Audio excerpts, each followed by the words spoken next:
안녕하세요. 이번 시간에는 상수일주 문학 중에서 세 번째 파일입니다. 우리가 긍정적 상황, 부정적 상황 중에서 부정적 상황 인식, 이번 시간에는 3강으로 고향이 부재할 때 부재하는 시 살펴보도록 할게요.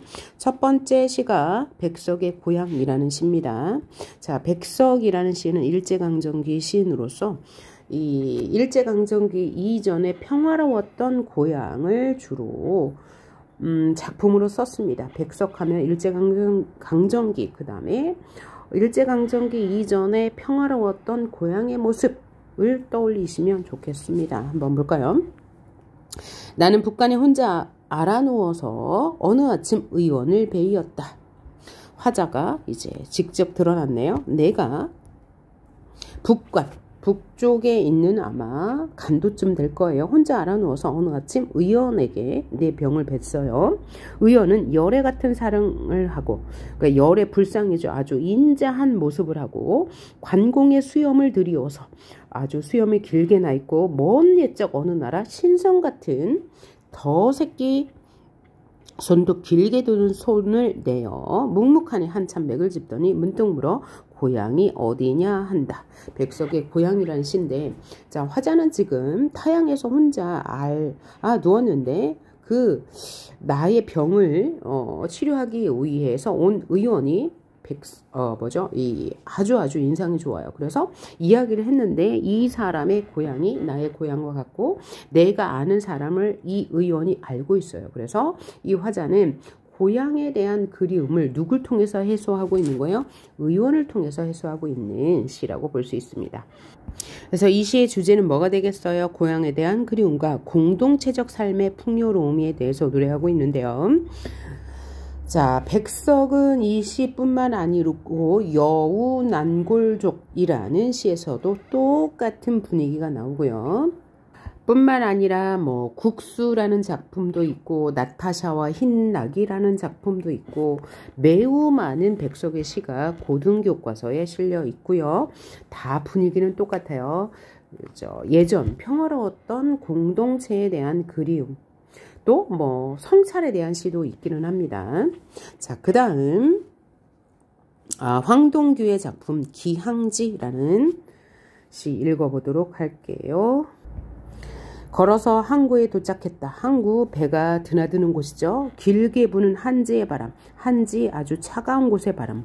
겨울인가 봐요. 바다 앞에 집들을 흔들고 했으니까 화자의 정서가 지금 갈등하는 상황임을 알 수 있네요. 긴 눈 내릴 듯 낮게 비치는 불빛 지전은 돈이라는 뜻이에요. 지폐에 그려진 반듯한 그림을 주머니에 구겨놓고 반쯤 탄 담배를 그림자처럼 꺼버리고 조용한 마음으로 배 있는 대로 내려간다. 정박 중에 어두운 용굴은 배 밑바닥이란 소리고요. 모두 고개를 들고 항구의 안을 들여다보고 있었다. 뭘까요? 아마 이 화자는 항구에 갔어요. 왜 갔을까요? 어딘가를 떠나려고 갔겠죠. 그래서 화자는 지금 정착하지 못하고 방황하고 있습니다. 자, 이런 상황에서 화자는 갈등하고 내적 갈등이죠. 쓸쓸함을 느끼고 있고요. 그럼 주제는 뭐가 되겠어요? 항구에서 느끼는 삶의 쓸쓸함이 될 건데 어떤 표현법? 회화적 이미지 드러나죠. 자, 보이는 풍경을 눈에 보이는 대로 묘사했으니까 회화적 묘사라고 할 수 있고요. 시간의 흐름에 따라서 시상이 전개되고 있네요. 그 다음에 시선의 이동이 있습니다. 나는 한 곳에 있죠. 그런데 어디를 보았다가 뱀 머리를 보았다가 화폐를 보았다가 용구를 보았다가, 그래서 시선의 이동도 나타나는 항구에서 느끼는 삶의 쓸쓸함을 노래한 시를 봤고요. 그 다음에 성찰의 시를 봅시다. 서정주의 국화옆에서라는 시인데 한번 볼게요. 한 송이의 국화꽃을 피우기 위해 봄부터 소쪽새는 그렇게 울었나 보다. 이제 화자의 생각인데, 자, 국화꽃을 보면서 이 국화꽃 한 송이 피우기 위해서 소쪽새가 얼마나 울었을 거야. 소쪽새. 자, 한 송이의 국화꽃을 피우기 위해 천둥은 먹구름 속에서도 또 그렇게 울었나 보다. 그러니까 이 국화꽃이 결실이라면 이 결실을 위해서는 많은 희생이 필요해. 소쩍새가 울었고 또 천둥도 울었어 라고 이야기하고 있고요. 그립고 아쉬움에 가슴 조이던 먼 젊음의 뒤안길에서 이제는 돌아와 거울 앞에 선 내 누님같이 생긴 꽃이여 라고 했어. 꽃을 불렀으니까 도노법이 있는 거고 이 꽃을 예찬하고 있네요. 이런 시련을 모두 견디고 돌아왔어. 그립고 아쉬움에 가슴 조이던 먼 젊음의 뒤안길. 그러니까 이때는 젊었는데 국화꽃이 된 것은 뭐야? 이제 시간이 흘렀다는 거죠. 그래서 시간이 경과하여 늙었다 이런 말보다는 뭐였어요? 성숙해졌다. 와, 이런 시련을 견디고 돌아온 너 국화꽃은 정말 성숙하구나. 내 누님과 같다고 했으니까 의인법이 있고 의인법도 있고 가치라고 했으니까 지규법. 그래서 비유를 통해서 국화꽃을 예찬한다 그러면 맞는 말이 될 거예요. 노란 시적 허용이네요. 내 꽃잎이 피려고 간밤엔 그렇게 무서리가 내렸어. 역시 시련이고 내게는 잠도 오지 않았나 봐. 그래서 국화꽃이라는 자연물을 통해서 인생의 깨달음을 전달한 시. 달리 말하면 자연물을 인간사에 확장하여 삶의 성숙, 우리 인생의 성숙을 노래한 시가 되겠다. 자, 그래서 화자는 국화를 관찰하고 있네요. 정서는 깨달음이죠. 국화를 보면서 우리 인생은 시련을 거쳐야만 성숙해질 수 있어.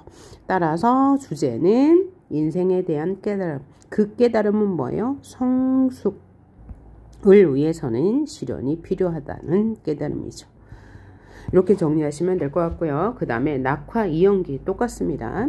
자, 가야 할 때가 언젠가를 분명히 알고 가는 이의 뒷모습은 얼마나 아름다운가. 그러면 가야 할 때를 알고 가는 이, 그건 누구예요? 낙화예요. 떨어지는 꽃잎.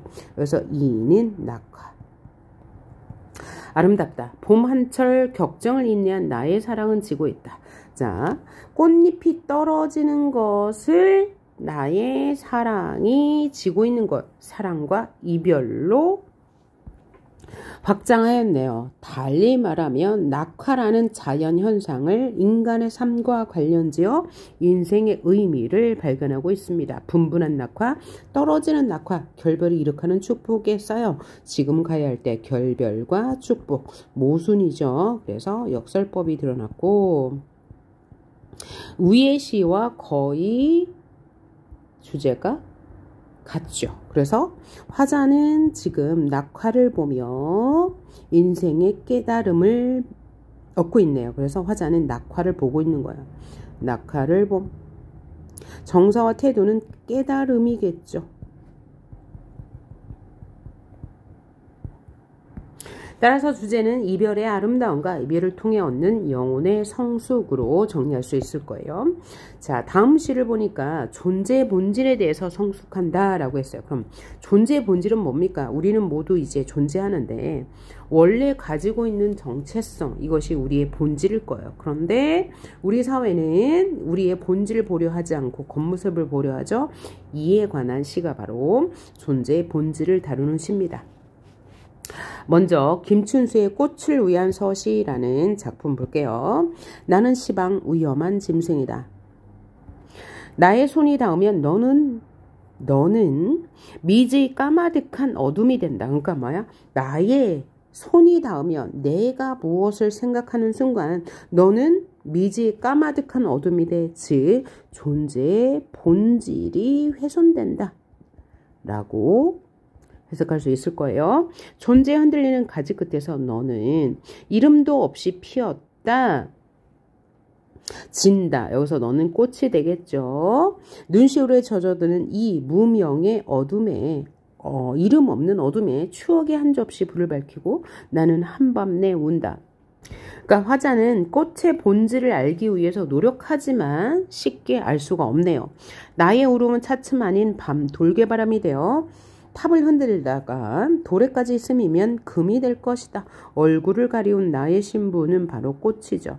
이 꽃이라는 게 어떤 존재가 될 건데 이 존재의 본질을 깨닫지 알지 못하는 것에 대한 안타까움 을 드러낸 시죠. 그래서 화자는 존재 본질을 알고자 하나 결국은 알 수 없는 것에 대한 안타까움을 노래한 시가 되겠습니다.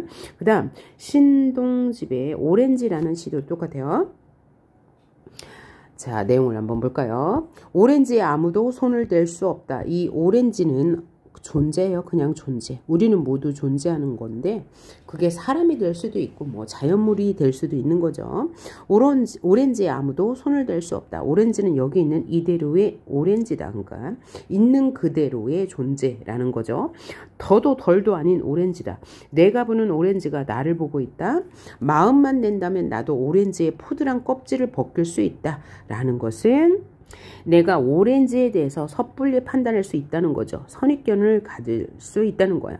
마땅히 그런 오렌지만이 문제가 된다. 즉 선입견을 가지면 문제가 된다. 마음만 낸다면 나도 오렌지의 찹쌀한 속살을 깔 수 있죠. 마땅히 그런 오렌지만이 문제가 돼요. 그러니까 이 존재의 어떤 대상에 대해서 그 정체성을 지켜줘야 되는데 편견을 가지고 보는 것에 대한 비판 이라고 생각하시면 될 것 같아요. 그러나 오렌지에 아무도 손을 댈 수 없다. 되는 순간 오렌지는 이미 존재의 본질을 잃어버리기 때문이다. 내가 보는 오렌지가 나를 보고 있다. 나는 지금 위험한 상태다. 오렌지도 마찬가지로 위험해요. 우리는 서로가 선입견을 가지고 보는 순간 우리의 존재는 훼손되기 때문이죠. 시간이 똘똘 뱀의 또아리를 틀고 있다. 그래서 시간의 경과를 시각적으로 보여줬네요. 시간의 경과를 뱀이 또아리를 또는 시각적으로 형상화했어요. 추상의 구체화. 그러나 다음 순간 오렌지의 포도랑 껍질에 한없이 어진 그림자가 비친다. 오, 누구인지 잘 몰라도 존재의 본질을 선입견 없이 볼 수 있다는 얘기네요. 그래서 이 시도 역시 존재의 본질을 파악하기는 매우 어렵다라는 주제를 표현하고 있습니다. 그 다음에 존재론적 고독. 자, 존재론적 고독이 뭐냐면 우리는 살아있는 것 자체가, 존재하는 것 자체가 고독이라는 이야기입니다. 자, 먼저 김소월의 산유화라는 시를 볼게요. 산에 피어있는 꽃이란 뜻입니다. 산에 피어있는 꽃 자체도 존재인데 이 고독에 대해서 이야기하고 있어요. 어떻게 이야기하나 봅시다. 산에는 꽃 피네 꽃이 피네 갈봄 여름 없이 꽃이 피네. 산에 피는 꽃은 저만치 혼자 피어있는 게 바로 존재의 고독이에요.